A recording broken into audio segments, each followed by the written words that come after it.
복 있는 자 16번째 이야기입니다. 제목은요, 저번 시간에 예수님의 기도에 대해서 첫 번째 주기도문에 대해서 제가 설명을 해드렸습니다. 전체적인 주기도문에 대해서 간략하게 제가 설명을 드렸는데, 이제부터 한 2주에서 한 3주 정도 또 주기도문에 대해서 정확하게 또 알아보는 시간들을 가지려고 합니다. 제목은 예수님의 기도 두 번째 이야기입니다. 1번을 보게 되시면 너희는 하나님의 백성이라고 이야기합니다. 자, 예수님께서 너희는 이렇게 기도하라 라고 이야기를 하고 계십니다. 신앙생활을 한 5년, 10년 정도 하게 되어지면은 기도가 자연스럽게 나옵니다. 그런데 기도는 이꼬르 대화에 있죠. 하나님과의 대화라고 이야기합니다. 그래서 신앙생활을 오래 하지 못하고 또 우리 주일학교 친구들은 기도하는 것이 어려울 수도 있어요. 왜냐? 하나님과의 인격적인 대화가 많으면 많아질수록 어떠한 단어와 어떠한 문장들을 유창하게 막 하나님 앞에 나열하고 고백하는 것이 기도가 아니라 하나님과 따라해 보겠습니다. 인격적인 대화가 기도이다. 예, 그래서 그 기도는 어떤 것을 목사님들이 이야기하는 기도를 암송해 가지고 막 그 기도를 잘잘잘잘 읊어내는 것이 기도 잘한다는 얘기가 아니에요. 기도라는 것은 하나님과의 인격적인 대화이거든요. 그래서 예수님께서 말씀하셨어요. 뭐라고 말씀하셨냐면, 주기도문 하늘에 계신 우리 아버지여 말씀하시기 전에 너희는 이렇게 기도해라 라고 말씀하고 계셔요. 너희는, 다시 한번 따라해 보겠습니다. 너희는 이렇게 기도해라. 여기서 중요한 것은 너희는이에요. 이 너희는 이라는 사람들의 이 정체성은 누구냐면 하나님의 백성들을 상징하는 것이거든요. 그러니까 너희들의 삶 가운데 너희들은 이 하나님의 나라는 나라 안에 있는 백성들이야. 그리고 세상에 있는 백성들이 있어. 그래서 성경에 이야기하자면 하나님의 백성들이 있고 세상의 백성들이 있다. 이 세상은 이꼬르 또 누가 지배할까요? 사단이 지배한다 라고 성경에 정확하게 명시되어 있습니다. 그래서 사단이 지배하고 있는 하늘의 권세를 하나님께서 사단에게 허락해 주셨어요. 영적 전쟁의 싸움은요, 하나님과 사단의 싸움이 절대 아닙니다. 하나님은 사단을 완벽하게 없애버릴 수도 있어요. 그런데 하나님께서 사단에게 그런 권세를 허락해 놓으신 이유는 단 한 가지입니다. 믿음의 사람들이 예수 그리스도의 이름으로, 능력으로 그 사단을 승리할 수 있기 때문에. 할렐루야. 여기에서 지배받고 여기에서 어려움을 당하는 것이 아닌, 내가 너에게 힘을 주었어, 내가 너에게 능력 줬어, 저렇게 한번 나아가서 해보면 된단다. 마치 자녀들에게 아빠가 뒤에 있으니까 걱정하지 마, 아빠가 뒤에서 지켜줄 테니까 걱정하지 마, 가서 세상에 나가서 유치원에 가서 학교에 가서 직장에 가서 승리할 수 있어, 내가 도와줄게 라고 하면은 이 자녀들은 아빠를 믿고 의지하면서 세상에서 나아가서 싸울 수가 있게 되어집니다. 근데 아빠의 마음을 안타까워하는 사람들의 특징이 누구냐? 맨날 아빠가 옆에 있는데도 불구하고 아빠가 아빠를 보지 않는 거예요. 아빠한테 물어보고 아빠한테 도움을 구하고 하나님 아버지 역사해 주십시오 라고 해야 되는데 보이는 대로 살게 되어집니다. 그래서 예수님께서 너희들의 정체성은 누구니? Who are you? 너는 어떠한 사람이야? 세상 나라 가운데 있는 사람들이야? 아니면 하나님의 나라 가운데 있는 사람이니? 여기에서 정확한 내 삶의 선택이 있어야 되는 것이에요. 다시 한번 말씀드리겠습니다. 내가 여기에서 예수님께서 말씀하신 너희는 이렇게 기도해라 라고 했을 때, 너희는 정말 나의 하나님의 백성이니 자녀이니? 그런 분들만 아멘. 그렇다고 하면은 너희들은 이 세상의 법을 따라 살아가는 것이 아닌 하나님의 나라의 법을 따라 살아가야 돼. 왠지 알아? 너희는 더 이상 세상에 있는 사람들이 아니니까. 기여 아니요? 아니기 때문에 내가 하나님의 백성이기 때문에 하나님의 나라를 위해서 살아가는 백성들이 하나님의 백성들이에요. 세상 사람들이 하나님의 법을 따라갈 수 있어요, 없어요? 없단 말이죠. 그래서 레위기에 이런 말씀을 하십니다. 레위기 18장 1절부터 5절 같이 한번 읽어보겠습니다. 우리 교회학교 친구들이 1절, 우리 청년들이 2절, 우리 장년들이 3절, 제가 4절, 다 같이 5절, 우리 교회학교 친구들만 1절. 시작. 여호와께서 모세에게 말씀하여 이르시되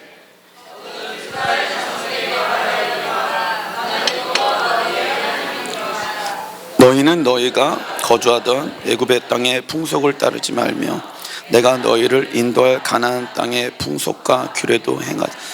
너희는 내 법도를 따르며 내 규례를 지키며 그대로 행하라. 나는 너희의 하나님 여호와니라. 시작. 너희는 내 규례와 법도를 지켜라. 사람이 이를 행하면 그로 말미암아 살리라. 나는 여호와니라. 자, 여기에서 계속해서 반복되어지는 구절이 있어요. 우리 교회학교 친구들 뭘까요? 날 보면 안 돼. 여기 써 있어.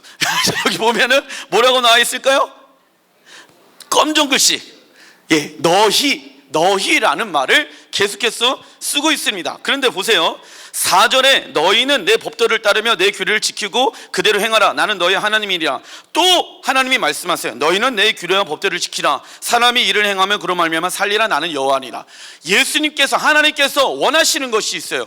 반복되어지는 구절을 2번이나 반복하셨어요. 그것은 무엇을 의미냐면 강조를 얘기하시는 거예요. 너희들은 내 규례와 법도를 따라 살아갔으면 좋겠어. 너희들은 나의 백성들이야. 너희들은 나의 자녀들이야. 그렇기 때문에 너희들은 세상의 가나안의 법도와 규례를 버리고 하나님이 원하시는 법도와 규례를 따라 살아가는 인생들이야. 그러면 너희들은 영원토록 5절 후반절에 뭐라고 나와 있어요? 살리라. 할렐루야. 사는 역사가 일어나는 것이에요. 그러니까 우리가 결정해야 될 게 무엇이냐면 대한민국의 법도와 규례가 있습니다. 우리가 그 법을 잘 지키지만 우리의 정체성은 대한민국에 있는 사람들이 아닌 하나님의 나라의 천국에 소속되어져 있는 사람으로 대한민국 안에 살아가는 것이에요. 그렇기 때문에 우리는 어떠한 삶을 살아가야 되냐면 가나안 족속의 삶 가운데, 문화 가운데 있었던 규례와 법도를 진미 버리라고 얘기하는 거예요. 왜냐? 가나안 그 당시에 풍속은 어떠한 풍속이 있었냐면 막 남자 한 사람이 많은 여자들이랑 함께 살게 되어지고, 그리고 많은 물질들을 가지고 있고, 그리고 무기도 발달되어져 있고, 성도 있고, 사람들이 키가 크고, 그러니까 이스라엘 백성들이 허건 날 몇백 년 동안 애굽에서 종살이로 살고 있다가 풍족하고 멋있고 막 여러 사람들이랑 여러 여자들이랑 막 이렇게 살고 술도 먹고 막 이런 세상의 것들을 취하고 있는 모습을 보니까 이 하나님의 백성들이 그 백성들을 보면서 어떠한 마음들이 자연스럽게 생기게 되어질까요? 솔직하게 좋아 보이는구나 라는 것을 되어진단 말이죠. 좋은 집, 예를 들어서 좋은 차, 막 멋있는 어떠한 환경 가운데 산다고 하면은 저도 그러한 사람들 봤을 때 이야 멋있다, 좋다 이런 얘기를 한단 말이죠. 근데 이스라엘 백성들도 그러고 있다라는 것이에요. 그런데 하나님은 너희는 나의 백성들이야. 그러니까 거기에 너희 마음들을 두지 않았으면 좋겠단다 라고 얘기를 하시는 것이에요. 왜냐하면 그 안에는 영원한 생명이 없어. 영원한 생명이 없기 때문에 그런 것이에요. 그래서 내 규례와 법도를 이제는 너희들은 따라 살아가는 삶들이야. 하나님의 길로 너희들은 인도함을 받는 사람들이야. 여기에 대한 내 선택이 있어야 되는 것이에요. 구원받은 사람들은 예수가 나의 생명이고 길이고 진리입니다. 그 예수님의 길 가운데 내가 나아가겠습니다 라는 고백 가운데 하나님의 백성이 되어질 수가 있습니다. 철회 시간에도 말씀드렸습니다. 많은 이들이 교회를 다니는 목적이 천국 가기 위해서 교회를 다니면 안 된다고 얘기를 했습니다. 예수님을 믿기 때문에 따라해 보겠습니다. 예수님을 믿기 때문에 천국에 갈 수 있습니다. 이 정확한 주어가 내 삶 가운데 예수님을 믿기 때문에, 예수님이 계시기 때문에 천국 가는 거예요. 교회를 다녀서 천국 가는 게 아니란 말이죠. 나는 천국 가고 싶어요 해가지고 천국 갈 수 있는 사람이 여기 아무도 없다라는 거예요. 그런데 많은 사람들이 예수가 빠져버려요, 삶 가운데. 그러면 이 땅에서도 천국을 경험하지 못하게 되어지는 거예요. 진짜 이 가로에 거기에 넣어야 될 단어는 뭐냐면, 진짜 나와 있죠, 거기에. 영적인 삶은 무엇인지 아십니까? 진짜 영적인 삶은 물질적으로도 감정적으로도 환경적으로도 하나님과의 관계 안에서 모든 것을 그분이 내게 공급해 주시고 체험해 주시고, 이게 통합적으로 어떻게 되어지는 것이냐면 통합된 것을 말하는 거예요. 이게 진짜 영적인 삶인 것이에요. 어려움이 있고 지침이 있는 건 주님이 원하시지 않는 삶입니다. 그런데 그 방법을 그 마음의 중심 가운데 하나님이 원하시는 방법, 길, 해답으로 대입하게 되어졌을 때 하나님은 우리의 삶 가운데 문을 여셔요. 환경의 문을 여셔요. 물질의 문을 열어주셔요. 내 마음의 건강의 문을 열어주셔요. 세상 사람들은요, 오늘 이제 매화 축제가 시작되어졌다고 합니다. 오늘부터. 오늘 매화 축제 보러 가야 되는데 여기에서 이렇게 우중충하게 이렇게 모여 있어요. 그러면 우울해 보이는 것처럼 느껴지는 게, 나 이거 꽃 좀 보러 가야 되는데, 그래서 잠깐뿐입니다. 꽃을 보면은 잠깐 행복할 수는 있어요. 하지만 왜 일주일 동안 주일날 하루 원래 쉬냐면, 힘들게 일했기 때문에 주일날 하루 쉬는 게 아니에요. 진정한 쉼은, 진정한 안식은 너희들이 나와 하나님의 관계 가운데, 주일 예배 가운데 살아계신 하나님을 만나게 되어졌을 때 진짜 평강이 임해. 매화 축제 가면 말이지, 차가 엄청나게 밀려. 그리고 사람들도 엄청나게 많아. 그래서 잠깐 폈던 거 비 한번 내리면은 우중충해가고, 그러고 나서 그거 보고 좋다 그러고 나서 또 내일 월요일이네, 직장 가기 싫고 학교 가기 싫고 힘들다 라는 것이 돌아오면서 후회되어지는 우리의 인생이, 그게 우리의 인생이야. 여기에 동의하시는 분들만 아멘.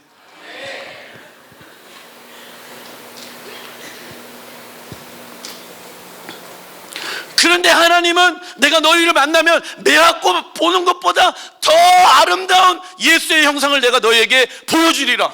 그것은 시들어지지도 않고 땅이 꺼지지도 않고 영원토록 너의 삶 가운데 비치리라. 주님이 이렇게 말씀하시는 거예요. 그러니까 마음이 어려워 지쳐요, 힘들어요. 그러니까 주님이 나에게 뭘 주세요? 샘을 주시는 거예요. 그러니까는 주일날 하나님과 인격적인 교제가 되어지면 내일부터의 삶이 샘 가운데, 직장 가운데, 아이고 죽겠네가 아니라, 아이고 주님 안에서 살겠습니다. 주님이 부르신 직장 안에서 하나님의 나라 영광 위해서 살겠습니다. 이게 이렇게 바뀌게 되어집니다. 그래서 샘을 얻게 되어지는 것이에요. 주님은 그런 길로 여러분들을 초대하고 계십니다. 물질과 권력과 국가나 사회 질서가 나를 보호해 주는 것이 아니에요. 근데 이스라엘 백성들이 그걸 믿었다는 거야. 물질, 사회, 권력, 이런 것들이 나를 지켜주기 때문에 하나님, 우리도 무엇을 세워주세요? 왕을 세워주세요. 이 뒷부분에도 얘기를 하겠지만 결국 가나안 사람들의 안에는, 백성들 안에는 왕이 있었어요. 그런데 결국 그 왕을 세움을 받게 되어졌을 때 결국 이스라엘 백성들은 어떻게 되어질까요? 그 이스라엘 왕의 타락으로 말미암아, 부패로 말미암아 이스라엘 나라가 완벽하게 없어지게 되어지는 것이에요. 가나안 족속들은 왕이 있었습니다. 대통령이 있었고 리더가 있었습니다. 그렇기 때문에 하나님 우리에게도 그러한 리더를 주시고 왕을 주십시오. 하나님의 마음이 안타까운 거예요. 왜? 내 삶의 주인은 누구니? 나야. 너의 삶의 왕은 누구니? 나란 말이지. 사람은 흔들려 연약함이 있어. 내가 너에게 도와주길 원하는데, 내가 너희들의 왕이 되어주길 원하는데, 내가 너희 삶 가운데 참된 평강을 주길 원하는데, 가나안 족속들이 원하는 규례와 풍습을 쫓아 왕을 찾고 있는 이스라엘 백성들을 바라보면서 하나님의 마음은 어떠했을까요? 우리도 어떻게 보면 기도하게 되어졌을 때 하나님 대통령을 축복하고 이 나라 가운데 정치, 경제가 회복되게 해주십시오 라고 기도를 하지만 제일 먼저 회복되어야 될 것은 하나님의 왕되심이 이 나라 가운데 회복이 임하여 진정한 평강이 임하게 되어주는 것이에요. 그래서 규례를 떠나지 말아라. 규례를 떠나지, 하나님의 규례와 법도를 떠나지 말고 가나안의 규례와 법도를 떠나라고 말씀하고 계시는 거예요. 왜요? 너희는 누구의 백성이니까? 하나님의 백성이니까. 그 부르심 가운데 여러분들을 초대하고 계십니다. 이스라엘 백성들이 왜 특별한지 아십니까? 이스라엘 백성들이 특별해서가 아니라 그들은 돈도 명예도 아무것도 없었던 가난한 백성들이었어요. 그들이 특별할 수 있는 것은, 따라해 보겠습니다, 하나님이 특별하기 때문에 그들도 특별할 수 있다. 예, 이거예요. 이게 진리예요. 하나님이 보배롭고 존귀하시기 때문에 내가 보배롭고 존귀하게 되어지는 것이에요. 철야 때도 얘기한 것처럼 옆에 있는 분들 한번 보십시오. 다들 보통 이렇게 표정을 짓습니다. 그런데 하나님이 이 사람을 보배롭고 존귀하고 아름답다고 말씀하시면, 죄송한데 제가 예를 들어서, 정말 죄송한 얘기입니다. 원빈이라고 제가 딱 쳤을 때 땀이 나네 갑자기. 원빈 좀 붓고 좀 했을 때 우와 이러지 않겠습니까? 이런 마음으로 당신은 하나님의 백성입니다. 우리 한번 인사해 볼게요. 당신은 하나님의 백성입니다.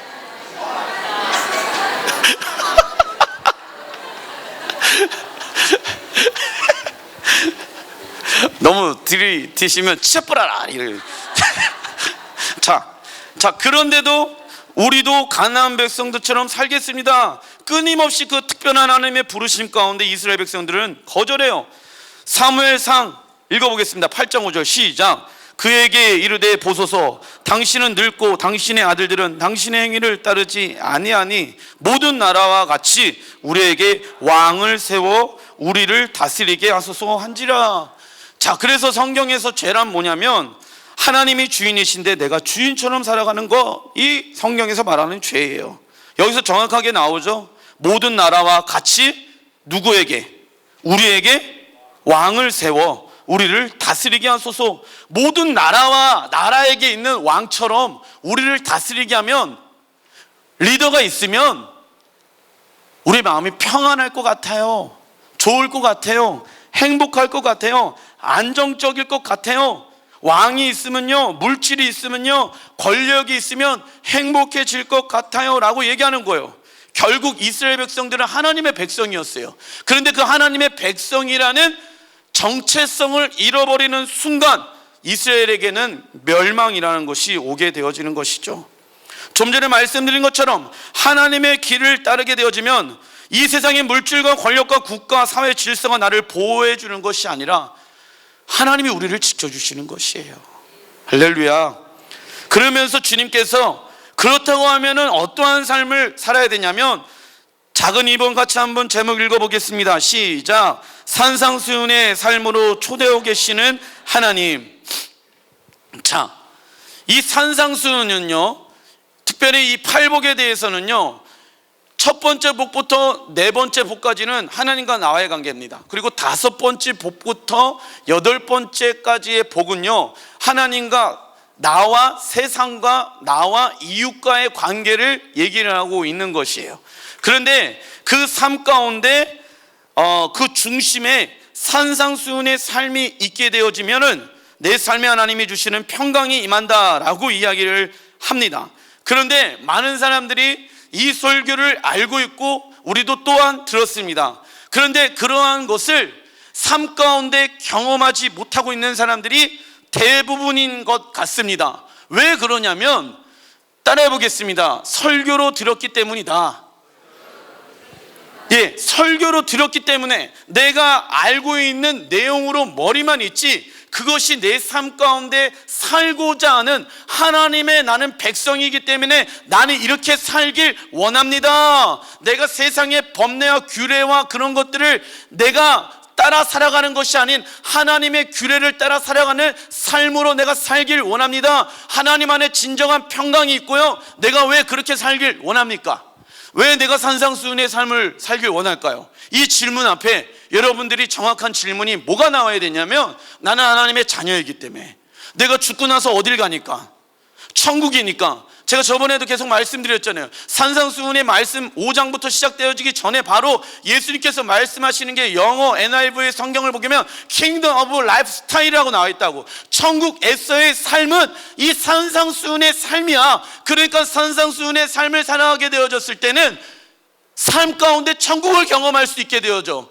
지질이 어렵고 힘들고 가난하고 지치고 이렇게 살아가는 것이 예수 믿는 사람들의 삶이 아니야. 관계 어렵고 수근수근거리고 힘들고 이렇게 살아가는 게 주님이 원하시는 교회 다니는 사람들의 삶이 아니야. 주님이 원하시는 삶은 어떤 삶인지 아니? 이 안에 8가지의 복을 누리는 사람들의 삶이야. 심령이 가난한 자들이야. 애통한 자들이야. 온유하는 자들이야. 의에 지리고 목마른 자들이야. 그 관계가 형성이 되어지면은 세상을 정복하고 다스릴 수 있는 권세가 너희들의 삶 가운데 있다고 주님께서 말씀하고 계십니다. 이러한 하나님의 요청은 세상의 방식과 뭐가 오는지 아십니까? 따라해 보겠습니다. 갈등이 와요. 불편해지죠. 왜요? 세상의 규례, 세상에서는 이렇게 해야 된다고 얘기를 하잖아요. 그런데 하나님은 저렇게 해라, 반대되어져 있는 것들을 얘기를 하니까 내 마음 가운데 항상 뭐가 옵니까? 갈등이 오는 거예요. 신앙생활 하는데 갈등이 없이 그냥 편안하게 하시는, 육으로 하시는 분들이 너무 많아요. 그러면 하나님이 우리에게 주시는 일반적인 자유와 평강을 누리질 못해요. 일반적인 자유와 평강은 뭐냐면, 어려움이 모든 사람들 삶 가운데 오게 되어집니다. 힘듦이 오고 질병이 오고 어떤 물질적인 힘듦, 고통이 오고 자녀들의 걱정이 오게 되어집니다. 그런데 거기에서 자유하게 되어질 수 있는, 어느 누구도 이 안에서 자유할 수 있어요, 없어요? 없단 말이죠. 근데 거기서 자유해질 수가 있는 거예요. 왜? 내 삶을 내가 이끌어가는 것이 아니라 자녀의 주인은 누구이시니까? 하나님이시니까. 내가 키우는 게 맞아요? 하나님이 내 자녀 키우는 게 더 안전빵일까요? 하나님이 내 자녀 키우는 게 더 안전하지 않겠습니까? 내가 내 건강 지키는 게 맞습니까? 아니면은 하나님이 내 건강을 지켜주시는 것이 맞을까요? 하나님이 지켜주신다는 것을 우리는 믿고 이게 일반적인 하나님이 우리에게 주시는 평강과 은혜란 말이죠. 특별한 게 아니에요. 이 일반적이라는 것이죠. 그래서 병이 있어도 어떤 마음이 드는지 아십니까? 하나님이 내 삶을 책임져 주실 것이야. 자녀의 문제가 있어도 하나님이 우리 자녀에게 선한 길을 예비해 놓으셨어. 이것을 믿는 것이 그리스도인들의 마음 가운데 생겨나는 평강의 마음인 거예요. 세상의 종교에서는 뭔가 신에게 바쳐요. 계속 행위를 요구해요. 그러면 하나님이 나를 이뻐하시겠지. 하나님은 내가 뭔가 하나님 앞에 잘 보였으니까 내가 하나님 앞에 이렇게 축복을 받겠지. 절대로. 여러분들 예를 들어서 셰카이나 기도에 주구장창 맨날 나온다 갖고 하나님이 그를 기뻐하는 게 아니세요. 믿음으로 살아간다고 해갖고 하나님이 그를 기뻐하시는 게 아니세요. 왜 이 이야기를 드리냐면, 하나님은 우리를 그냥 있는 그대로 기뻐하세요. 근데 참 여기서 자유를 누리시는 분들이 계셔요. 나는 그래도 셰카이나 기도 안 나오고 그러니까 내가 하나님 기뻐하시니까 그래요, 나도 그렇게 살아야겠구나. 이제 괜찮아. 이제 목사님도 그렇게 얘기했고 이제 하나님이 그래도 나 있는 그대로 기뻐하신다고 하니까 그래, 나는 좀 편안하게 살자. 좀 주일 예배도 좀 매화꽃 좀 보러 가고, 편안한, 그래도 하나님 나 기뻐하시잖아. 이런 담대함을 가지고 있으시는 분들이 간혹가다 계십니다. 왜 이게 잘못되어졌냐면, 맞아요. 하나님은 우리를 뭔가 어떤 행위를 해가지고, 다른 종교는요 행위를 해야 되잖아요. 뭐 돈을 바치고 뭐 1000배를 하고 10,000배를 하고 뭐를 해야지만이, 뭔가 신에게 정성적인 뭔가 내 마음의 것들을 드려야지만이 그 신이 나를 축복해 주신다고 생각한단 말이죠. 근데 하나님은요, 그냥 내가 그런 행위를 하지 않아도 하나님 나를 기뻐하셔요. 축복하셔요. 그 마음이 있어야 돼. 안 그래 버리면 나에 대해서도 정죄해 버려요. 아, 내가 오늘 뭐 예를 들어서 기도하지 못했어. 아, 내가 오늘 주일 예배에 빠졌어. 하나님 날 벌하시지 않을까? 하나님 그런 분 아니시거든요. 그래서 왜 기도하고 왜 말씀 보고 믿음의 삶을 살아가냐면, 세상의 헛된 것을 알기 때문에 이제 내가 더 이상 여기에 마음을 두고 싶지 않으니까. 여기에는 생명이 있어요, 없어요? 없으니까. 그런데 나에게 생명을 주기 위해서 예수님이 십자가에서 갈기갈기 찢기시고 죽으셨대. 그 은혜를 아는 사람은 주님과 더 마음을 알길 원하는 거예요. 그래서 기도하고 대화하고 말씀 안에서 그분이 어떠한 분이신지를 알길 원하는 거거든요. 그런 은혜가 여러분들의 삶 가운데 있길 바랍니다.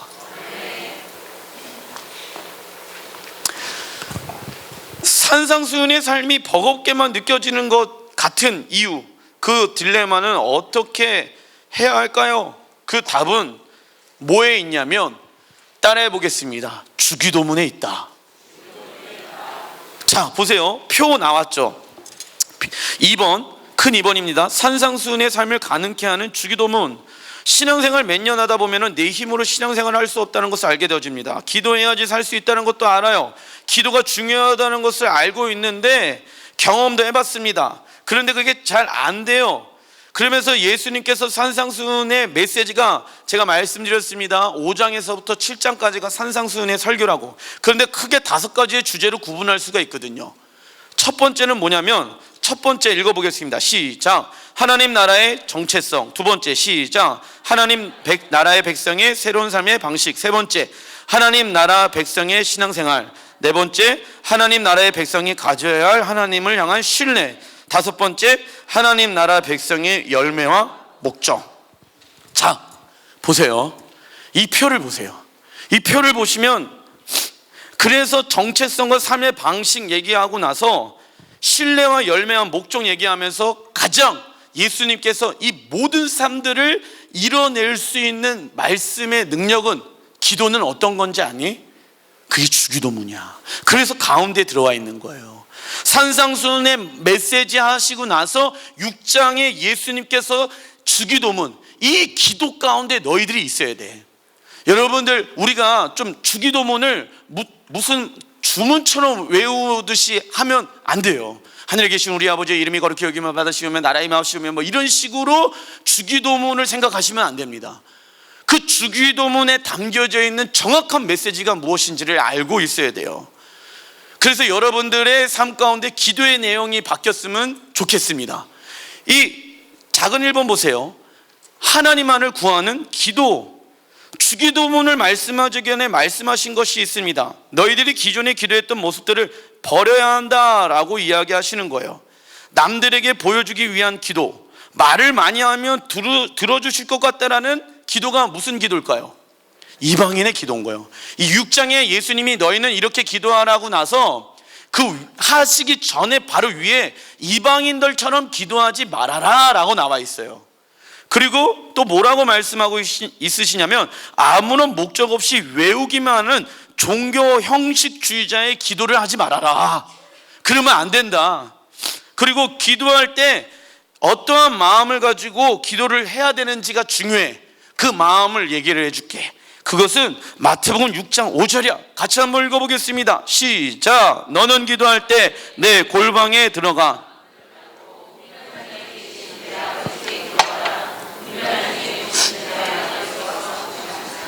자, 예수님께서 이 산상수훈의 말씀을 하시는데 보십시오.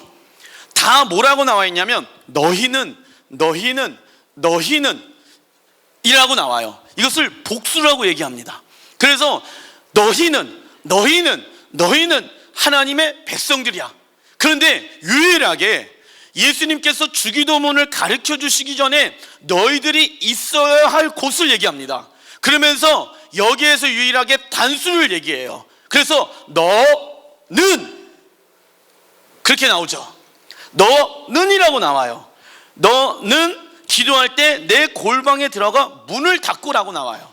자, 그래서 어떤 사람들이 이런 얘기하면, 목사님 셰카이나 기도에 나오는 것도 좋은데 저는 골방에서 기도하겠습니다. 그래서 골방에서, 집에서 골방을 만들겠습니다. 이렇게 얘기하시는 분들도 간혹가다 있지만, 여기에서 잘못된 의미는 뭐냐면 골방이 무슨 다락방이라고 생각하는데 그게 아니에요. 여기서 얘기하는 골방, 나 혼자 있는 집, 그런 공간이 아니에요. 유대인들의 풍습 안에서의 골방은 무엇을 상징하냐면 가장 귀한 보물을 모셔다 뒀는 것, 보관하는 곳이 골방의 표현을 쓴 것이에요.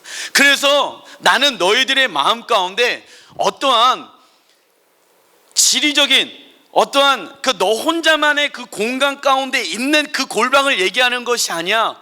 너희 마음이 가장 소중한 보물인 누가 계셨으면 좋겠다고 말씀하시는 거예요.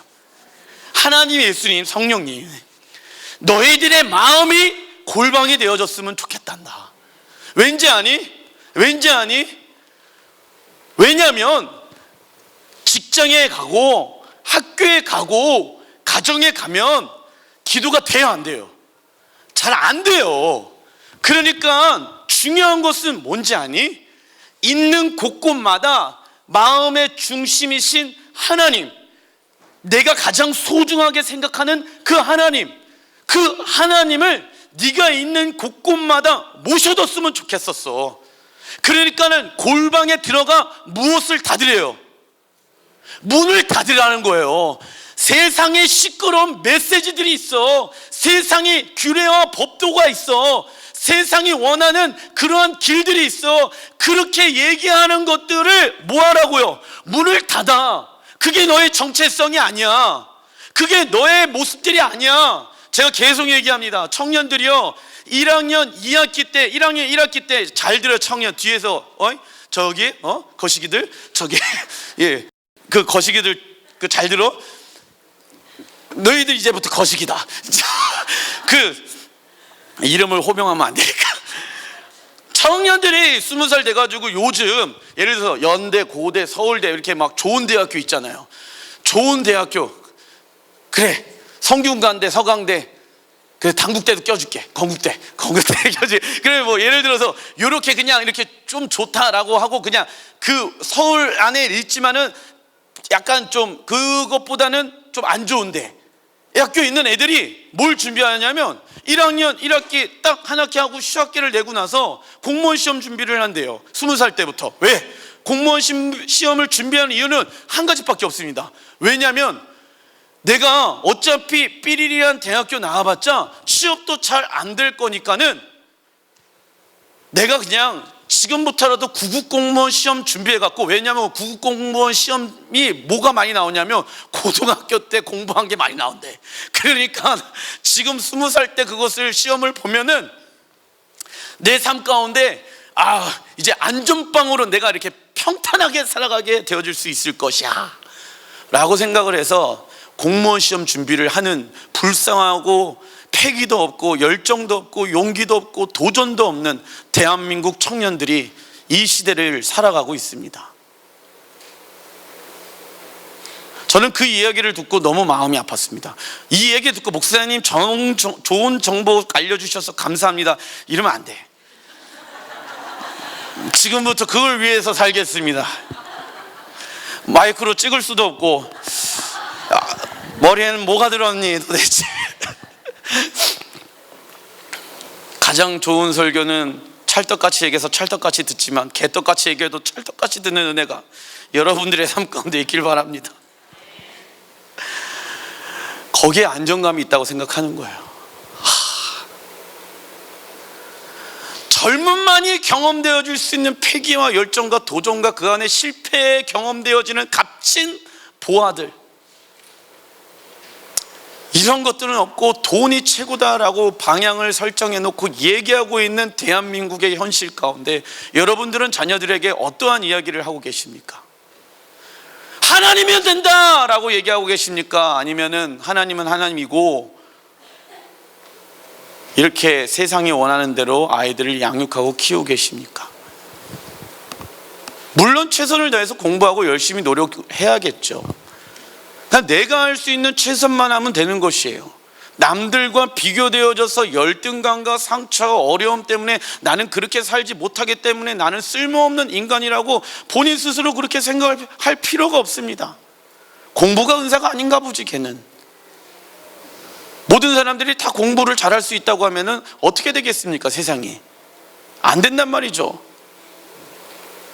어떤 사람은 운전도 잘해야 하고 어떤 사람은 뭐 이렇게 만드는 것도 잘 해야 되고 어떤 사람은 다 다양하게 하나님께서 은사와 달란트를 주셨는데 그거를 찾아야 되는데 일괄적으로 다 공부만 시켜버리면 물론 그 안에서 공부를 통해서 수리 영역이나 언어 능력이나 이런 창조적인 능력들이 개발되어지는 건 맞아요. 그래서 기초를 열심히 해야 된단 말이지.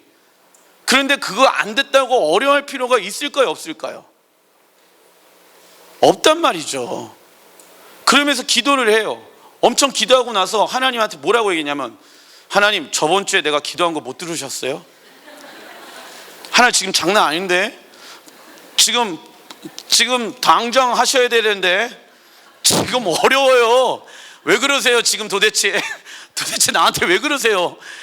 왜 이렇게 나를 힘들게 하세요 하나님? 이러한 기도가 하나님을 신뢰하지 못하게 만듭니다. 불신을 만들게 되어져요. 하나님은 그러지 않길 원하십니다. 그래서 세상에 그 골방에 들어가서 문을 닫길 원하신다는 거예요. 세상의 메시지를 듣지 말고 하나님의 메시지를 들어라. 애들이 요즘 얼마나 잘못된 정보들을 많이 네이버 지식 검색을 해가지고 하나님한테 물어봐야 되는데 뭐든지 물어보세요. 지식인한테 물어본다고 제가 말씀드렸죠. 부모한테 물어봐야 되는데 부모랑 얘기도 안 합니다. 애들이 물어보지를 않아요. 집에 들어가 갖고 뭘 하는지 아세요? 네이버 키고 네이버 지식인한테 물어봅니다. 그러니까 부모와 대화가 단절되어지죠. 하나님이 그 아이들을 향한 계획과 뜻이 있는데 인생의 미래 이렇게 치면은 뭐 해라 이런 것들을 바라봅니다. 그것 때문에 안 되는 자신의 모습들을 보면서 좌절합니다. 안타깝죠? 자, 하나님의 얼굴을 구하는 기도 작은 1번입니다. 살아계신 하나님께 내 마음과 생각을 쏟아놓는 것이 하나님의 얼굴을 구하는 것이에요. 내 의지를 들여서 하나님만을 바라보고 그분을 찬양하는 것입니다. 우리 시편 27편 8절의 말씀 같이 한번 읽어보겠습니다. 시작. 너희는 내 얼굴을 찾으라 하실 때 내가 마음으로 주께 말하되 여호와여 내가 주의 얼굴을 찾으리다 하셨나이다. 자, 왜 하나님은 얼굴을 찾으라고 얘기를 하셨을까요? 자, 사랑하는 여인이 있습니다. 보십시오. 사랑하는 여인이 있어요. 그런데 사랑하는 여인이 얼굴도 보지 않고 대화를 한다고 하면은 인격적인 대화가 될까요? 안 될까요? 안 됩니다. 그래서 하나님은 얼굴을 찾으라고 얘기를 하시는 거예요. 정확하게 시편에서도 주님의 얼굴을 구하라 찾으라 그러면은 만나게 되리라라고 말씀하고 계세요. 마음이 청결한 자들은 복이 있나니 그들이 하나님의 영광을 볼 것이니요 라고 성경은 또 말씀하고 구약에서도 말씀하시고 신약에서도 말씀하십니다. 그러면 우리는 먼저 딱 자리에 앉았을 때 하나님의 얼굴을 내가 더 알길 원합니다. 하나님이 어떠한 분인지 그분의 성품이 무엇인지 내가 조금 더 알길 원해요 라는 기도가 되어져야 되는 게 주기도문의 메인인 거예요. 하나님의 얼굴을 구하는 것이죠. 먼저 내가 구하는 것은 왜 하나님의 영광과 얼굴을 먼저 구하냐면 하나님은 세상에 어떠한 것보다 비교할 수 없는 능력이 하나님 안에 있거든. 세상에 어떤 것보다 아름다우신 분이 어디 안에 있어요? 하나님 안에 있거든. 그래서 세상에서의 아름다움을 보고 싶어하는 마음이 아닌 하나님 안에서 하나님의 영광의 아름다움을 보고 싶어하는 마음들이 누구에게 생기냐면 우리 안에 생기게 되어져요. 그래서 세상의 아름다움을요 보고 싶지 않은 거야 더 이상. 왜? 없어지니까, 사라지니까, 금방 시드니까 하나님의 영광과 하나님의 얼굴과 하나님의 아름다움을 보길 원해요. 그래서 너희들은 먼저 하나님의 얼굴을 구하라고 시편 기자가 27절에 얘기하고 있는 거거든요. 왜냐? 하나님이 어떤 분인지를 알아야지 뭐가 나올까요? 기도가 나올 거 아니냐고. 사랑하는 남편과 아내가 있어요. 그러면은 사랑하는 남편과 아내의 얼굴을 보면서 인격적인 대화가 되어지면서 오늘 어떠한 것을 이 사람이 원하는가, 구하는가, 찾는가를 그 사람의 얼굴을 보면서, 표정을 보면서, 대화를 통해서 알게 되어진단 말이죠. 하나님은 그런데 우리가 필요한 것들을 잘 알고 계셔요? 잘 모르고 계셔요? 잘 알고 계셔요. 그런데 이런 얘기를 듣고, 그러면 목사님, 그러면 굳이 기도할 필요 없겠네요, 또 이렇게 생각하시는 분들이 계십니다. 그 얘기가 아니에요. 하나님은 자꾸만 당신을 뭐 하길 원하실까요? 알려주고 싶어 하시는 것이에요. 우리 주아가 철회 때도 말씀드렸지만 맨날 똥 싸고 오줌 싸고 냄새나고 맨날 소리 지르고 지 짜증나고 잠자고 막 이렇게 힘들면 소리 지르고 울고 난리 납니다. 그럼에도 불구하고 아빠는, 엄마는 그 아이의 얼굴을 보면서 뭐라고 얘기하냐고, 어이구 이뻐라 라고 얘기합니다. 왜 그럴까요? 똥 쌌는데 똥 냄새 많고 어이구 똥 쌌네 이렇게 얘기합니다. 왜요? 그냥 그 아이가 있는 자체가 보배롭고 존귀하고 아름답고 보아갖고 내 새끼니까 그런 거예요. 하나님도 마찬가지처럼 우리가 어떠한 행위와 모습들이 아닌 그분의 얼굴을 보고, 우리 주아가 가장 아빠의 마음, 엄마의 마음을 평안케 했을 때가 그냥 보고 웃었을 때거든.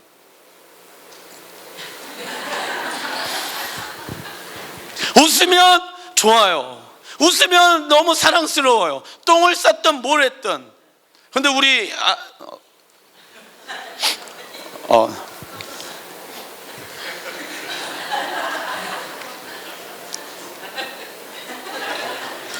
우리 앞에는 우리 안주원 형제님이 계셔서 우리 주원이도 아빠를 보면서 웃어요. 그러면 아빠가 좋아요.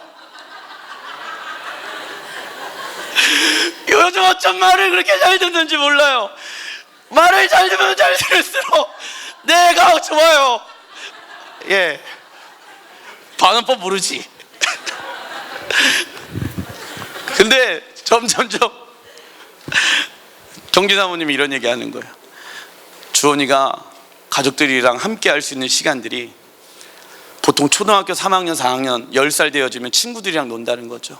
10년 동안밖에 가족이랑 이렇게 친한 관계가 형성이 안 된다는 거예요. 이때만이라도 우리가 잘해주자라는 얘기를 하더라고요. 공감이 돼요. 저도 그랬거든요. 이때 잘해줘야 되는구나. 이 10년 동안 엄마 아빠를 찾지 10살 이후부터 엄마 아빠 찾는 사람들이 별로 없어요. 그죠? 그것처럼 하나님은 그냥 우리가 그분의 얼굴을 구하고 그분 사랑합니다. 주님 저 왔어요. 제 마음 아시죠? 알아. 지금 힘들구나. 어렵구나. 내가 너에게 위로해 줄게. 그러면 주님이, 이게 그래서 어떻게 되는지 아세요? 골방에 들어갔다 나온 사람들은 문제는 그대로 있는데 마음이 활짝 피는 거예요. 빛이 임하게 되어지는 거예요. 이게 능력인 거예요. 이게 능력인 거예요, 진짜. 그래서 주님이 말씀하시는 거예요. 주기도문에 골방에 들어서 세상의 이야기를 닫아라, 차단해라. 그래서 우리는 하나님이 어떠한 분이신지 듣는 기도가 반드시 있어야 됩니다. 내가 하고자 하는 말만 하는 것은 인격적인 관계가 아니에요. 들어야 돼요. 그분의 어떠한 분이신지. 작은 2번, 하나님께 묻고 내가 답하는 주기도문. 많은 이들이 기도를 이야기하자면 하나님의 뜻을 구합니다 라고 이야기를 합니다. 배우자, 자녀, 진로 등등 기도하는데 응답받지 못하는 경우들이 너무 많이 있어요. 하나님의 뜻을 구하면서. 그래서 상담의 80% 이상이 목사님, 이 인간이랑 결혼을 해야 됩니까? 말아야 됩니까? 이 직장을 가야 됩니까? 말아야 됩니까? 이러한 것이 A냐 B냐 라는 질문을 저한테 많이 물어봐요. 물론 그 질문을 가지고 하나님 앞에 기도하는 것도 굉장히 중요합니다. 하지만은 그 내용만 가지고 하나님 앞에 쭉쭉쭉 얘기만 하는 것이 되어져서는 안 돼요. 하나님 앞에 나아가면 하나님이 먼저 우리에게 질문해 주시는 질문들이 있어요. 그게 무엇이냐면 그게 주기도문에 있어요. 그래서 따라해 보겠습니다. 하나님은 나에게 먼저 질문하신다. 뭐라고 질문하시냐면 첫 번째 질문 읽어보겠습니다. 시작. 너는 나를 누구라고 생각하고 말하고 믿고 있냐라고 물어보시는 거예요. 하나님이, 저 보세요, 하나님이 너는 나를 어떻게 생각하니? 어떻게 믿고 있니? 주원아, 아빠는 어떤 사람이야?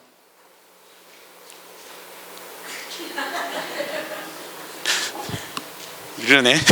자,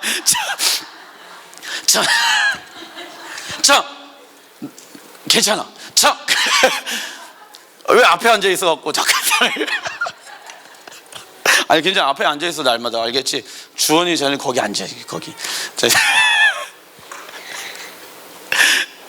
너는 내가 누구인 것 같니? 하나님은요, 우리의 대답은 하늘에 계신 우리 아버지이십니다. 능력이 많으신 분이십니다. 제가 저번 시간에도 말씀드렸죠? 하늘이라는 것은 초월성을 얘기한다고. 모든 이름에 뛰어나신 분이십니다. 위대하시고 존귀하신 분이세요. 사랑이 많으신 분이세요. 전능하신 분이시고요, 내 삶의 앞길을 준비해 놓으셨습니다. 할렐루야. 그러면 여러분 보세요. A냐 B냐라는 그 질문 앞에 하나님 앞에 기도한단 말이죠. 근데 그 질문 앞에 어떠한 기도가 될까요? 그러면 주님이 갑자기 생뚱맞게, 그러니까 주님이 생뚱맞을 수밖에 없는 거예요. 우리가 원하는 것은 A냐 B거든. 이거 해야 됩니까? 저거 해야 됩니까? 근데 그 마음의 중심에는 내 욕심이 또 있어. 그러면서 내 마음 안에는 이미 다 결정해놓고 하나님 앞에 또 물어봐. 예의상. 왜 물어봐야 되니까, 예의상. 그래야지 뭔가 하나님이 뒤에서 또 이렇게 아닐 때 또 도와주실 거 아니겠어요? 또 그런 마음들이 있으니까, 뭔가 뒤가 구리니까 또 이렇게 하나님을 의지하면서 살아가는 그런 게 있잖아요. 또 그런 게 있단 말이야. 다 보니까, 제가 들어보니까 다 그래요. 다 중심을 뚫고 다 들어가서 보면. 그런데 이제 A냐 B냐 했을 때 너는 나를 어떻게 믿고 있니? 라고 물어보신단 말이죠. 이게 무슨 말이에요? 난 A냐 B냐 물어보고 있는데, 그때 우리가 고백해야 될 게 뭐냐면, A냐 B냐라는 문제를 가지고 하나님 앞에 먼저 나가기 전에, 하나님, 내가 A냐 B냐를 중요하지 않습니다. 하나님이 내 삶 가운데 길을 예비해 놓으셨습니다. 좋은 선한 길로 예배해 놓으셨습니다. 사람들은 다 어렵다고 힘들다고 얘기할지라도 하나님은 내 인생의 선한 길을 예배해 놓으신 좋으신 하나님이십니다. A냐 B냐가 먼저가 중요한 게 아니란 말이죠. 기도할 때 이 질문 앞에 내가 서서 내 믿음의 고백을 이 말씀의 주기도문의 기준을 가지고 고백드리는 것이 주님이 원하시는 그 질문에 대한 답변이라는 것이죠. 이해되시죠? 그래서 저는요, A냐 B냐에 대한 고민이 별로 없어요. 진짜. 왜? 하나님 안에서 하나님의 신실함과 선하심을 믿기 때문에, 그리고 주님이 원하시는, 그리고 내 마음의 중심을 나는 너무나도 잘 알고 있기 때문에, 그렇기 때문에 하나님은 일로 가라 라고 얘기했을 때 나는 일로 가고 싶은 게 우리의 죄인의 모습들인데, 그 마음을 접을 수 있는 이유가 나를 신뢰해봤자 소용이 없다는 것을 수백 번 수천 번 나는 경험해 봤으니까. 내가 우리의 가정을 꾸리면 100번 깨지게 되어질 것이고, 내가 우리 자녀들을 내 힘으로 키운다고 하면은 1000번 애들은 엇나가게 되어질 것이고, 난 그걸 알고 있기 때문에. 두 번째 질문 물어보십니다. 시작. 내가 진정 원하는 삶이 무엇이냐? 이걸 조금 풀어서 설명드리냐면, 사랑하는 재우야, 사랑하는 주원아, 너는 나의 하나님 나라와 영광과 나라에 대해서 어떠한 삶을 살길 원하니? 라고 이야기했을 때, 자 보십시오. A냐 B냐라는 질문을 했어요. 살아계신 하나님, 하늘에 계신 하나님, 그렇게 고백드려요. 그리고 두 번째 질문, 너는 하나님의 나라와 영광 위해서 어떻게 살기 원하니? 라고 물어보시는 거예요. 그러면 저는요, 어떠한 삶을 살길 원하느냐면, 하나님의 이름이 거룩히 여김을 받으시오고 하나님의 나라가 이 땅 가운데 임하게 되게 되어지는 것을 보길 원하고, 하나님의 뜻만이 하늘에서 이루어진 것 같이 이 땅 가운데도 이루어지길 원합니다. 할렐루야. 이 고백, 이게 주기도문에 있잖아요. 하나님의 이름이 거룩히 여김을 받으시옵고 하나님의 나라가 이 땅에 임하시고 하나님의 뜻만이 하늘에서 이룬 것 같이 이 땅에서 이루어지게 하여 주십시오. 내가 원하는 삶은 이러한 삶입니다. 이 고백이 나와야 된다는 것이죠. A냐 B냐라는 질문에 끝나게 되어지면 어떠한 삶을 살길 원해? 그러니까 대학, 직장, 뭐 사랑하는 사람과의 그 관계 안에서 결혼의 문제, 이게 사실 중요한 게 아니란 말이죠. 어떠한 삶을 살길 원해? 하나님의 나라의 영광을 위해서 하늘의 모든 뜻이 이루어진 것처럼 너의 삶 가운데 이 땅에서 가정과 직장과 삶에 있는 영역에서 정말 이루어지길 원하니? 나는 이루어지길 원하는데. 여러분들, 이 기도가 안 되니까 어려운 거예요. 가정에서 이게 그냥 규문처럼 외워져서는 안 될 문제라는 것이죠. 하나님은 앉았을 때 물어보세요. 항상 내가 다다다다다다 얘기하고 나서 10분 다다다다 하면 하나님은 10분 나에게 말씀하세요. 그 질문들은, 가장 중요한 것은 이 주기도문 안에 담겨져 있다는 것이죠. 이 주기도문 안에서의 이 네 가지 질문들이 점검되어졌을 때 A냐 B냐의 문제가 아니라 인생의 문제가 해결되어져요. 그래서 여러분들, 기도하는 게 어렵다고 얘기하시는 분들, 이 기도문 안에 여러분들의 삶을 한번 조명해 보십시오. 세 번째 질문, 진정 내가 필요한 것이 무엇이냐? 좀 풀어서 설명드리자면, 하나님의 나라와 그 뜻을 위해서 필요한 것이 뭐니? 하나님, 저는요, 뭐가 필요하면요, 우리에게 일용할 양식을 주십시오. 나 잘 먹고 잘 살기 위해서 일용할 양식이 아니에요. 이 주기도문 안에서는 하나님의 나라, 제가 계속 말씀드립니다. 왜 그리스도인들이 힘 없고 매가리 없이 세상에서 빛을 발하지 못하냐면, 우리는 빛이 될 수 없어요. 제가 계속 말씀드리는데, 돈이 많고 명예가 많고 기독교가 잘못된 방향으로 선한 영향력들을 끼치는 거에 대해서 선한 크리스찬들, 그래서 세상에서 대통령 되고, 그러면 김대중 씨가 대통령 됐을 때 우리나라가 하나님의 나라가 임해야 돼요. 김영삼 대통령 때도 하나님의 나라가 임해야 돼요. 왜냐? 3분의 2가 기독교, 국회의원이 3분의 2가 기독교. 이명박 대통령이 우리나라 대통령이었을 때 하나님의 나라가 임해야 되는 것이에요. 근데 왜 안 되냐? 그렇게 되어져서 하나님의 나라가 임하는 것이 절대 아니라, 물론 상징적인 의미도 있지만 성경에서 말씀하고 있는 중요한 것은 예수가 내 삶 가운데 있어야지만이 빛이 되어질 수가 있고 소금이 될 수가 있는 거예요. 내가 죽고 주님이 내 안에서 사셨다는 그 능력 가지고 살아가야지만이 빛이 될 수 있는 거야. 돈이 많은 사람이 빛이 될 수가 없어요. 권세가 많은 사람들이 빛이 될 수 없어요. 똑같이 세상에서 비리하고 똑같이 뒤에서 이렇게 잘못된 모습을 가지고 세금 떼먹고 그렇게 사업하는, 장사하는 사람들이 얼마나 많은 그리스도인들이 많은데, 그 사람들이 어떻게 빛이 될 수 있다고 얘기할 수 있겠습니까? 여러분들, 그 사람들을 통해서 빛이 될 수가 없어요. 돈 많은 사람들 가지고 빛이 될 수가 없단 말이죠. 어떤 사람들이냐? 정말 예수의 생명이 마음 가운데 있는 사람들. 그래서 작은 거에도 주님 앞에 순종해. 작은 것에 충성한 자야, 내가 너에게 큰 것을 맡기리라. 그러한 자들이 빛이 되어질 수 있단 말이죠. 영향력들을 끼칠 수 있단 말이죠. 선택해야 되는 것이에요. 그래서 먹고 살아가는 문제가 아니라, 너는 이제 하나님의 나라의 영광을 위해서 어떻게, 너가 필요한 게 뭐야? 주님, 제가 필요한 것은 내 생활의 양식입니다. 이 양식을 통해서 하나님의 나라의 영광을 위해서 마음껏 쓸게요. 주님, 내가 먹고 마시고 이런 거에 내가 생활할 수 있는 그 영역 안에서 편안함을 누릴 수 있는 그 영역, 나머지의 금액들은요, 하나님의 나라 영광을 위해서 나 진짜 쓰고 싶은데요, 주님, 나에게 물질을 좀 주시면 안 될까요? 왜? 내 마음의 중심을 누가 아시니까? 주님이 아시니까. 학교에서도 예언하고 있습니다. 이 시대 가운데, 마지막 시대 가운데 계속해서 이 경제적인 문제의 어려움들이 오게 되어진다고 성경은 계속해서 예언되어져 있습니다. 미국에 또 여러 가지 어떤 경제적인 어려움들이 오게 되어질 거라고 얘기를 하고 있습니다. 유럽 쪽에도 어려움이 오게 되어질 거라고 계속해서 얘기되어 있고, 중동의 오일달러로 인해서 지금 계속해서 이 주가가 계속해서 오일달러로 인해서 흔들리고 있는 이 시대 가운데, 주님은 선한 물질의 청지기를 가지고 있는 사람들을 찾고 계셔요. 시간이 없기 때문에 제가 자세히는 말씀드리진 어렵습니다. 하지만 온전한 11조도 마찬가지예요. 내가 할 수 있는 능력 가지고 예를 들어서 요만큼만 했다고 하면은, 그래, 그거는 네가 할 수 있으면 요만큼이잖아. 근데 내가 하면은 이만큼이야. 그러니까 이게 비워져야 하는 거예요. 그래서 나의 나됨이 비워져야지 그분의 하나님 되심이 내 삶 가운데 채워지지 않겠습니까? 하나님의 물질의 기름 부심이 채워지지 않겠습니까? 그런데 내가 붙잡고 있어요. 그러면 내가 이거 붙잡고 있는 한 내가 벌 수 있는 돈 안에서 벗어날 수가 없단 말이죠. 그래서 하나님은 그거 내려놔. 내가 너에게 그런 은혜를 주리라. 내가 너에게 크고 놀라운 것들을 행하리라. 30배, 60배, 100배의 은혜를 주리라. 찾으라, 구하라, 두드리라. 나를 신뢰해 줬으면 좋겠어. 나는 너의 물질의 축복의 통로가 되어줬으면 좋겠어. 물질의 노예가 아닌 물질을 다스리는 자가 됐으면 좋겠어. 누가 말씀하세요? 하나님이. 근데 사단은 아니야. 그럼 생활 어려워져, 힘들어져, 지쳐져. 이게 사단의 메시지란 말이죠.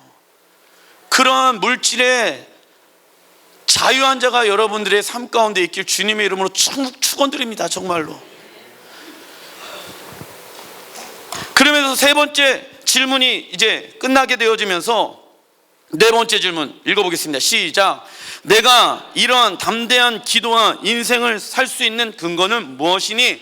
자, 뭐라고 얘기하냐면 주님이 야, 너 정말 믿음이 최고다. 담대하구나. 그렇게 할 수 있는 능력은 어디에서 나타나니? 라고 물어보면 제가 좀 힘이 있잖아요. 제가 좀 능력도 있고 제가 기도도 많이 하고 제가 젊고요. 그러니까요. 그런 거죠 뭐. 이게 아니라 뭐라고 얘기하냐면 왜냐하면요. 따라해 보겠습니다. 대개 나라와 권세와 영광이 아버지께 영원히 있기 때문입니다.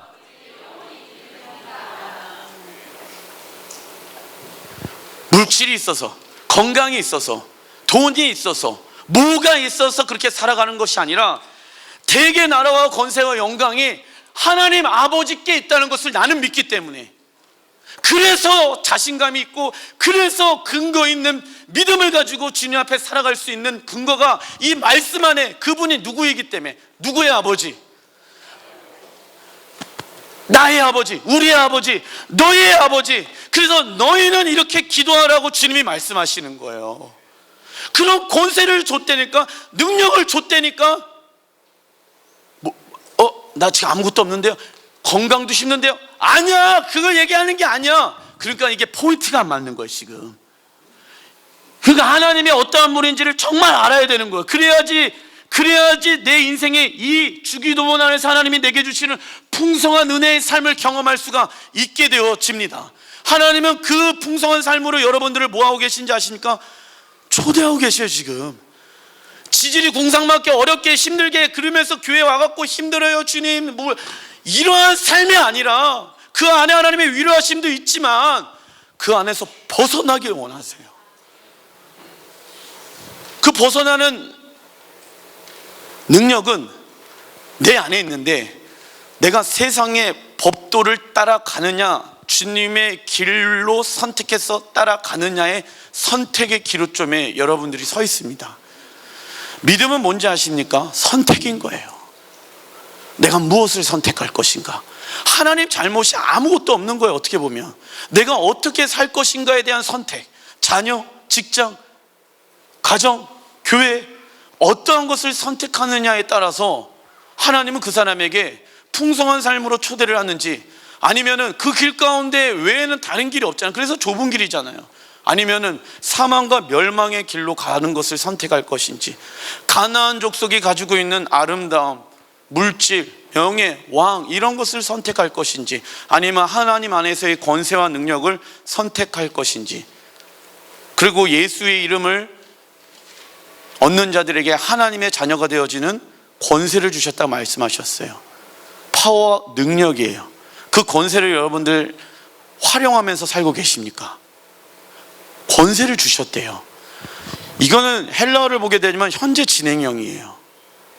그리고 이미 완료가 되어진 것을 얘기해요. 능력은 주어졌다라는 거예요. 누구 안에? 내 안에. 그걸 꺼내 쓰느냐 꺼내 쓰지 않느냐는 누구의 선택이에요? 내 선택인 거예요. 그게 믿음인 거예요. 그러면서 마지막으로 은밀함 가운데 주님이 초대하고 계세요.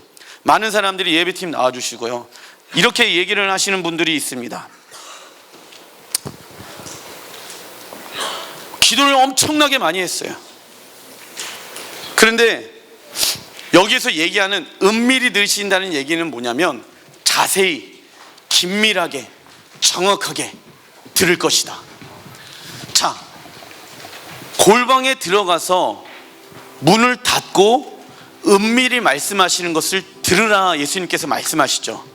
하나님은 너희의 그 작은 것까지도 은밀하게 듣는 분이셔. 너가 생각하지 못했던 그 어려움까지도 나는 정확하게 알고 있어. 하나님, 이거 어려워요, 저거 어려워요, 저거 힘들어요, 저거 지쳐요. 알아. 그게 어디에서부터 잘못됐는지를 해결할 수 있는 자는 나야. 그 네 마음에 그 지금 요동치고 걱정이 되어지고 막 어렵고 힘들고 그 마음의 중심을 정확하게 알고, 너도 그 왜 그렇게 어려움이 됐는지를 나도 잘 모를 때가 있거든요. 막 화를 낼 때, 막 어려움이 있었을 때 나도 잘 모를 때도 많아요. 내가 왜 이러지? 내가 갑자기 왜 이렇게 이런 삶을 살지? 라고 이야기할 때가 너무 많아요. 근데 주님은 은밀하게, 자세하게, 정확하게 내가 그 모든 걸 알아. 그러니까 내게로 오렴. 골방에 들어와. 골방이라는 것은 가장 귀한 보물을 가지고 내가 학교와 직장과 삶에 있는 영역 가운데 가장 최고의 보물이신 예수를 놓치지 않고 내 마음의 중심에 이 보좌 가운데 모셔드린 거, 왕으로 모셔드린 거. 그러면 어떻게 되어진지 알아? 골방에 있다가 나오면은 힘든 문제는 그대로 있지만은 네가 하나님의 영광을 보게 되어져 네 얼굴이 영원토록 빛나게 될 것이야. 너에게 영원한 힘을 줄 것이야. 아자! 그래서 그 골방에 들어가 있는 사람들은 우중충한 삶이 아니에요. 힘들어하고 지쳐있고 오만 인상 쓰면서 주님 앞에 나오는 삶이 아니란 말이죠. 기쁨과 환희와 감사와 영광 가운데. 그래서 하나님, 예를 들어서 하나님, 말 지질이 안 듣는 남편, 사고 뭉치가 너무 많이 있습니다. 우리 남편, 우리 자녀 있습니다. 어떻게 하면 좋을까요? 그럼 주님이 질문해요. 어떻게 하면 좋을까? 그럴 때 하나님, 변화시켜 주십시오, 변화시켜 주십시오. 막 기도해요. 우리 가정 변화시켜 주십시오. 물론 기도해야 됩니다. 근데 주님이 뭐라고 말씀하시냐면, 골방 가운데 들어가면 그 있잖아, 너가 얼마나 그렇게 변화시키려고 노력 많이 해봤냐. 사람은 말이지, 사람이 변화시킬 수 없어. 내가 그 변화시키는 주인이야. 내가 너를 통해서 내가 흘러가고 나타나길 원해. 네가 그런 통로란다. 걱정하지 마. 내가 힘을 줄게. 내가 너에게 능력 줄게. 평강을 얻어라. 또 남편 가면 너를 어렵게 할 거야. 또 집에 가면 자녀들이 나를 힘들게 할 거야. 근데 거기 휘둘리지 마. 진정한 평안은 내 안에 있다. 그 평안이 너에게 흘러갔으면 좋겠다. 그러면 이 사람은요, 지치지가 않는 거야. 애를 키워도 지치지가 않아. 지치죠. 당연히 애를 키우는데 안 지칠 수가 있겠습니까? 힘들죠. 그런데 힘의 원천은 나한테 있는 게 아니거든. 누구에게 있죠? 하나님께 있으니까. 하나님이 누구의 아버지?